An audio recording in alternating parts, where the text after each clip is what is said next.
Olá pessoal, bem-vindos a mais um 5 Minutes PM Podcast. Bem, essa semana eu vou atender a um pedido de tema muito interessante sobre o risco social, ou seja, quando eu implemento projetos, o impacto dentro daquela sociedade, né? O Stanislaw Klein que mandou esse pedido para mim, e ele falou um pouquinho o seguinte, a licença social. Eu adorei esse termo, ou seja, quando a gente vai implementar um grande projeto, uma coisa que a gente tem que entender é que o projeto, ele não é só projeto técnico, ele não é só o aspecto tecnológico, financeiro, né? A gente tem que entender que, por exemplo, um projeto de grande impacto, você vai construir uma usina hidrelétrica, você vai construir uma instalação industrial numa cidade do interior, ou numa região menos facilitada. Você tem que entender que existe ali uma sociedade que tem percepções diferentes do seu negócio. Por mais que seu negócio seja gerar capital, gerar receita com responsabilidade, ali existe uma percepção e uma personificação do projeto que gera a você uma série de riscos e uma série de oportunidades também. Eu nunca esqueço, há muitos anos atrás, uma coisa de 15, deve ser uns 15 anos atrás, eu tive uma oportunidade de ir na mina de Serra Grande, em Crixás, Goiás.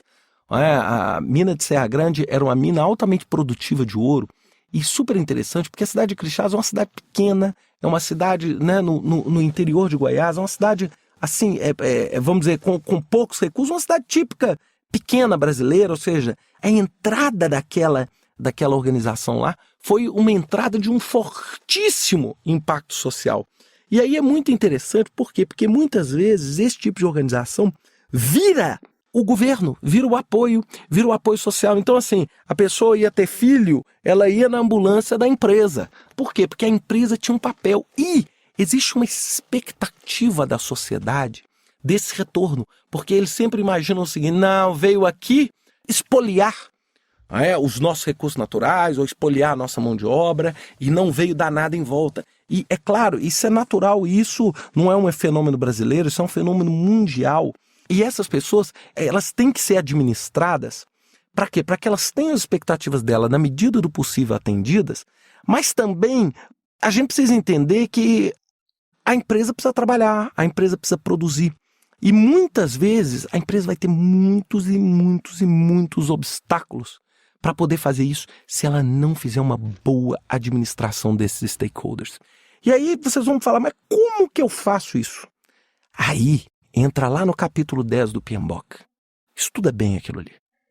Ou seja, identificar o stakeholder. Quem são as pessoas que eu consigo gerar o maior impacto social? Que tipo de coisa eu posso fazer para aquela sociedade que eu gere o maior impacto possível em termos de benefício?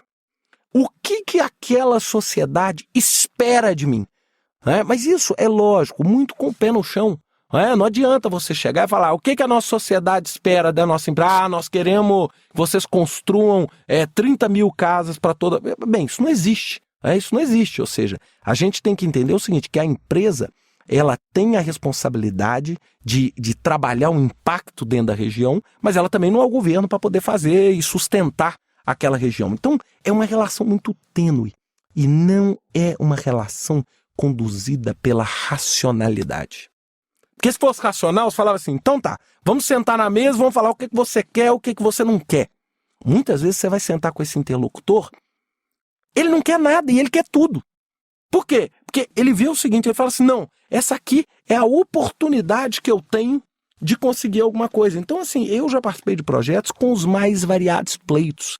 Eu já tive um projeto meu, área que ia ser alagada, e que a pessoa que estava na área a ser alagada queria um helicóptero. Ou seja, aí você fala, mas por que um helicóptero? Porque eu sempre tive vontade. Umas coisas irracionais. Então a gente precisa pôr o pé no chão e tentar trazer isso. E isso, gente, nós precisamos trabalhar muito bem a comunicação. Uma das formas mais interessantes de trabalhar esse conceito de licença social é usar pessoas da região.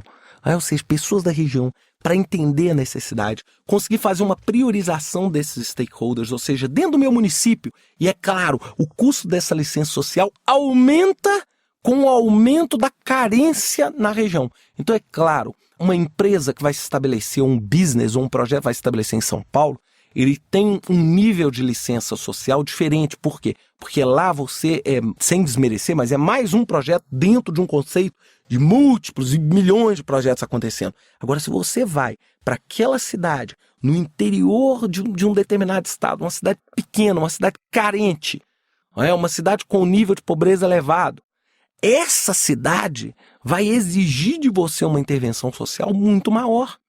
Muito maior. E é correto. E é correto isso. Ou seja, é correto esse interesse. Então, é muito importante você precisar trabalhar isso. Então, por exemplo, você vê as grandes empresas hoje têm trabalhado muito nesse conceito da licença social.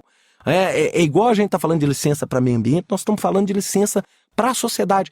Isso. E essa licença vai gerar um benefício indireto muito grande, porque se você ajuda aquela sociedade, automaticamente você vai gerar uma atratividade das pessoas naquela sociedade. Você vai fazer pessoas quererem ir para aquela cidade. Um exemplo eu quero dar aqui, vou sem citar nomes aqui, mas uma grande siderúrgica estabelecida no Vale do Aço, ela mudou a cidade. Ela mudou a cidade. A cidade hoje, se ela tem shopping center, foi porque a empresa patrocinou e apoiou. E o que ela estava querendo? Ela estava querendo criar melhores condições de trabalho, criar atratividade para as pessoas quererem estar lá. Então é esse tipo de coisa que vai fazer a licença social. Agora, a gente tem que tomar cuidado para que isso não vire uma insanidade e simplesmente você inviabilize o seu projeto porque a comunidade está achando que você é o governo e você tem que fazer tudo antes de implementar o seu projeto. Então, ou seja, é um limite tênue, altamente personalizado. Cada caso é um caso, cada estratégia é uma estratégia, mas lembre-se, ninguém melhor do que as pessoas do local com um bom plano de comunicação para fazer efetivo. Não adianta você vir com a sua mentalidade, por exemplo, de São Paulo e querer que essa mentalidade seja compreendida dentro de um projeto no Pará. A realidade não é essa, não é melhor nem pior, é simplesmente diferente. E se a gente não entende o que o outro quer ouvir, a gente vai ter muita dificuldade em saber o que nós vamos falar. Bem, pessoal, era isso que eu tinha para falar para vocês. Obrigado aí, Stanislau, pelo pedido do tema. Até a próxima semana com mais um 5 Minutes PM Podcast. Até lá.